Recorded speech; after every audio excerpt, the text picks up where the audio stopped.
Now that we reviewed the 10 Commandments individually, let's move on to answer the questions I asked in that last video. If you missed that video, just click the link here to watch.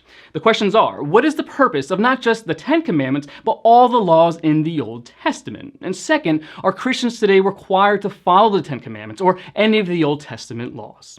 First of all, in the Old Testament, there are 3 types of commands, or laws God told his people to follow: civil laws, ceremonial laws, and moral laws. The civil laws instructed the people about day-to-day living, what to do, what not to do, and the punishments for breaking the laws.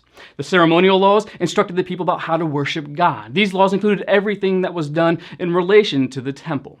And the moral laws, better known as the 10 Commandments, are essentially a summary of all of God's laws listed in the Old Testament, focusing on man's relationship with God and man's relationship with others. The purpose of the laws is multifaceted. They help us understand the nature and holiness of God, the sinfulness of man, and our dire need of a Redeemer to be saved. They identify love and hate, right and wrong, righteousness and worldliness. They serve as distinctive markers, identifying God's people, and they pointed to the coming of Jesus, illustrating his everlasting work done on our behalf. In short, the laws served as signs. They pointed to our God, to our faults, and to our need to have faith in the Messiah, Jesus Christ. Today, thanks to Jesus, Christians are not bound to the 613 Old Testament laws. Romans 10:4 says, "For Christ is the end of the law for righteousness to everyone who believes." So does that mean we can just do whatever we want? No, sin is still sin and it needs to be avoided. However, our reason to avoid sin is not out of fear from the law, but out of love for God